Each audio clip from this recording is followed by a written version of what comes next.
रात के 8 बजते हैं और अचानक पूरा इंडिया जैसे रुक जाता है। कहीं चाय की दुकानों पर टीवी के सामने भीड़ लग जाती है,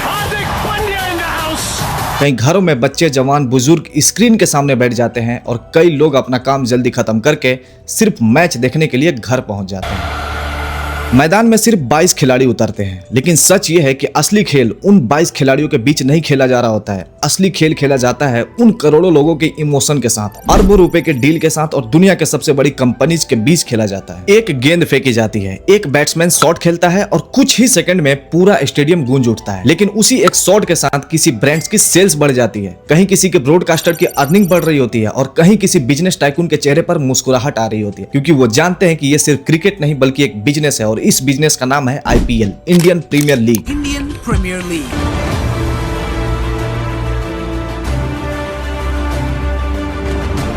साल 2008 में जब board of control for cricket in India यानी बीसीसीआई ने जब आईपीएल शुरू किया था तो बहुत लोगों को ये लगा कि ये सिर्फ एक नया क्रिकेट टूर्नामेंट है, थोड़ी इंटरटेनमेंट, थोड़ी ग्लैमर और कुछ इंटरनेशनल प्लेयर। लेकिन बीसीसीआई के दिमाग में सिर्फ क्रिकेट नहीं था, उनके दिमाग में था एक ऐसा मॉडल बनाना जो सिर्फ स्टेडियम नहीं भरेगा बल्कि अरबों रुपए भी बनाएगा, और हुआ भी वही। आईपीएल का पहला बिजनेस शुरू होता है फ्रेंचाइजीज के साथ। जब टीम बनाई जाती है तो उन्हें कोई आम आदमी नहीं खरीद रहा होता, उन्हें खरीदती है बड़ी कंपनीज, बड़े बिजनेस ग्रुप, क्योंकि वो जानते हैं कि यहाँ टीम नहीं खरीदी जाती, यहाँ करोड़ों फैंस के अटेंशन खरीदे जाते हैं। एक टीम बनती है, उसका लोगो बनता है, उसका जर्सी बनता है, उसका फैन बेस बनता है और धीरे धीरे वो टीम एक ब्रांड बन जाता है। आज मुंबई इंडियंस हो, चेन्नई सुपर किंग्स हो या रॉयल चैलेंजर बेंगलोर हो, ये सिर्फ क्रिकेट टीम नहीं है, ये करोड़ों फैंस के इमोशनल आइडेंटिटी है। और जहां इमोशन होते हैं वहां बिजनेस अपने आप शुरू हो जाता है। अब बात करते हैं प्लेयर्स की। हर साल ऑक्शन होता है, कैमरा लाइट्स, करोड़पति ओनर्स, एनालिटिक्स, डेटा एक्सपर्ट और सामने प्लेयर्स के नाम। फिर शुरू होती है बिडिंग्स, 5 करोड़, 10 करोड़, 15 करोड़, 20 करोड़,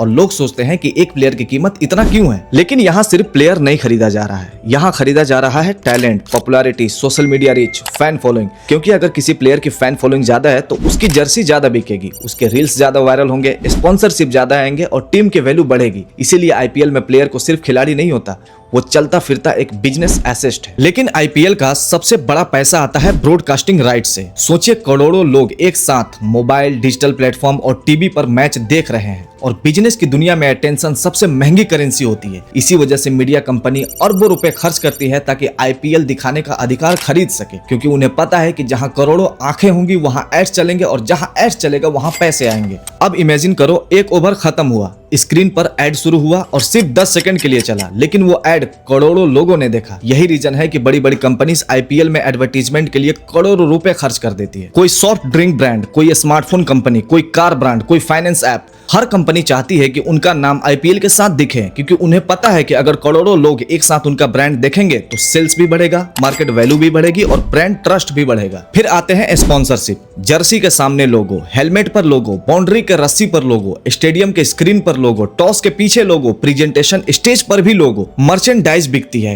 कैप्स बिकते हैं, जर्सी बिकते हैं, फ्लैग बिकते हैं, यानी हर फैन अपने टीम से जुड़ने के लिए पैसा दबा के खर्च करते हैं। लेकिन बिजनेस सिर्फ यहाँ खत्म नहीं होता है। मैच के टिकट्स बिकते हैं, स्टेडियम भरते हैं, वीआईपी बॉक्स बिकते हैं, कॉर्पोरेट सीट बिकती है, फूड स्टॉल से पैसे कमाए जाते हैं और पार्किंग से पैसा कमाया जाता है। फिर आता है डिजिटल बिजनेस। आज आईपीएल सिर्फ टीवी पर नहीं चलता, एक सिक्स लगता है और कुछ सेकंड के क्लिप पूरे इंटरनेट पर वायरल हो जाता है। Instagram, YouTube shorts, memes, fantasy gaming apps, हर जगह आईपीएल ही आईपीएल दिखाई देता है। और हर प्लेटफॉर्म से नया रेवेन्यू जनरेट होता है, क्योंकि जितना ज्यादा ऑडियंस एंगेजमेंट होगा उतना ज्यादा बिजनेस बढ़ेगा। और शायद आईपीएल का सबसे पावरफुल एसेट प्लेयर नहीं है, स्पॉन्सरशिप भी नहीं है, ब्रॉडकास्टर भी नहीं है, बल्कि फैंस है। क्योंकि अगर फैंस नहीं है तो स्टेडियम खाली, टीआरपी खत्म, एड्स खत्म, स्पॉन्सरशिप खत्म, पूरा का पूरा बिजनेस खत्म। इसीलिए आईपीएल सिर्फ क्रिकेट नहीं खेलता है, आईपीएल इमोशन खेलता है, लॉयल्टी खेलता है। और यही वजह है कि जब आपकी फेवरेट टीम जीत जाती है तो आप खुश हो जाते हो, और जब हार जाती है तो दिल टूट जाता है। और बिजनेस की दुनिया इसी इमोशन को समझती है। तो अगली बार जब आप आईपीएल देखो और कोई प्लेयर बैट घुमाकर बॉल को स्टेडियम के बाहर भेज दे तो सिर्फ क्लैप मत मारना, क्योंकि उस एक सिक्स के पीछे किसी कंपनी ने करोड़ों कमाए हैं, किसी प्लेयर की मार्केट वैल्यू बढ़ी है और किसी ब्रॉडकास्टर की अर्निंग बढ़ी है, किसी स्पॉन्सर का ब्रांड वायरल हुआ है और किसी फ्रेंचाइजीज की वैल्यू और ऊपर चली गई है। क्योंकि आईपीएल सिर्फ क्रिकेट नहीं है, आईपीएल दुनिया का सबसे पावरफुल बिजनेस मॉडल में से एक है।